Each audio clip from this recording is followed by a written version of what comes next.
at the numbers involved and the fact that we are going to become a minority in our own country before 2050, well before 2050 for the younger people, that I term to be genocide.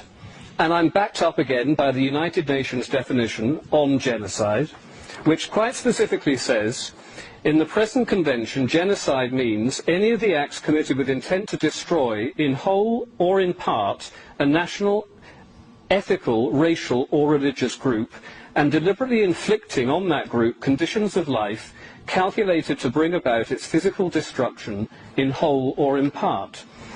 Now, go to any city centre, which is inundated with the third world. You will not see any white people in Tower Hamlets. You won't see white people in all parts of Luton, parts of Leicester, all across the country, because they have been driven out. They have lost their right to exist as a culture and a race in their own country.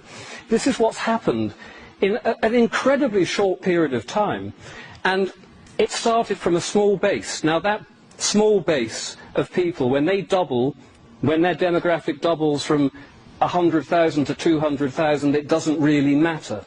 But when you get to the point now where we've got 4 million Muslims in this country, they are going to become 8 million within the next decade, and then 16 million, and then 32 million.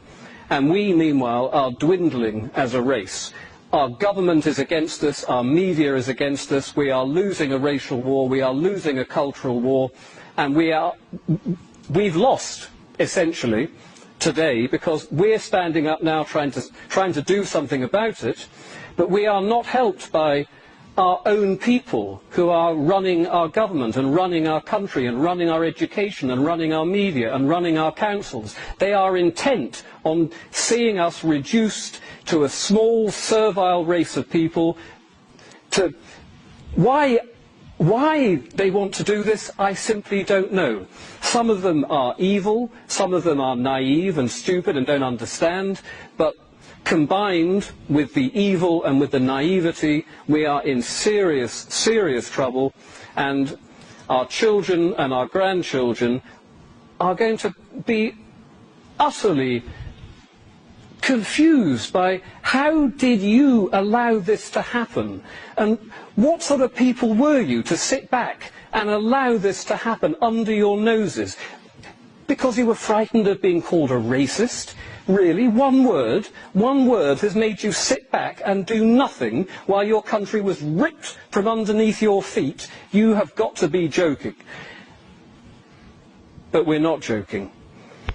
We are trying to do something about it, but our government, the European Union, the United Nations, they are intent on ripping our country and our culture out from under our feet, and it is so important that we are not allowing ourselves to be called a racist if we stand up and say, I want to protect my country, I want to protect my culture, I want to protect my race.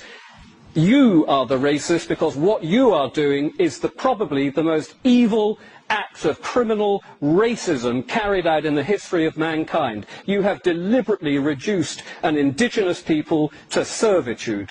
They are the racists. The left liberals are the racists. We are decent, proud patriots, and we should be very proud of ourselves, and we've got to keep fighting this until we win. Thank you very much.